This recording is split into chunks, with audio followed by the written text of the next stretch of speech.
ఏపీలో హోరాహోరీ ఫైట్ నడిచింది. ఎవరికి వారే గెలుపు ధీమాతో ఉన్నారు.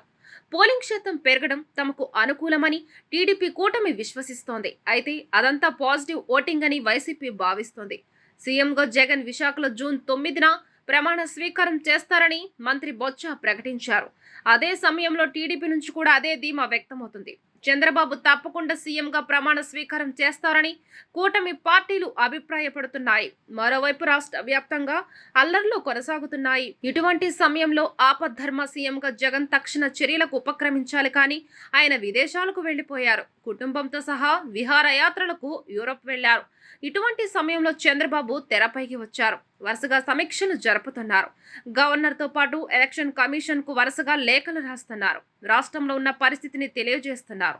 దీంతో చంద్రబాబు సీఎం పదవిలో పరకాయ ప్రవేశం చేశారని తెలుగుదేశం పార్టీ శ్రేణులు ఆనందం వ్యక్తం చేస్తున్నాయి. శాసనసభలో తనకు జరిగిన అవమానంపై చంద్రబాబు కన్నీటి పర్యంతమైన సంగతి తెలిసిందే.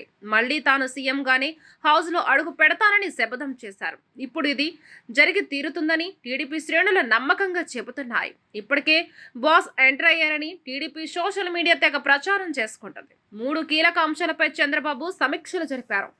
గవర్నర్తో పాటు ఎన్నికల కమిషన్కు విన్నవించారు. సంక్షేమ పథకాలకు సంబంధించి సీఎం జగన్ బటన్ నొక్కిన సంగతి తెలిసిందే.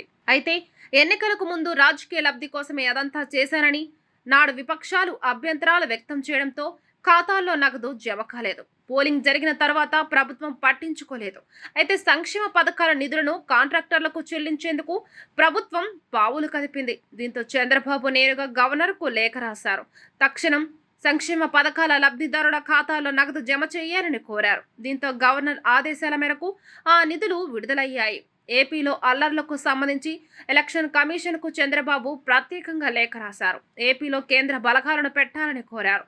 దీంతో ఈసీ స్పందించింది. ఎన్నికల ఫలితాల అనంతరం 2 వారాల పాటు కేంద్ర బలగాలు ఏపీలో కొనసాగేలా ఆదేశాలిచ్చింది. మరోవైపు ప్రభుత్వ జీవోలు దాచుకుని ఈ ఆఫీస్ అప్గ్రేడేషన్ ప్రక్రియను ప్రభుత్వం ప్రారంభించింది. అయితే జీవోలను తొలగించేందుకేనని చంద్రబాబు అనుమానం వ్యక్తం చేశారు.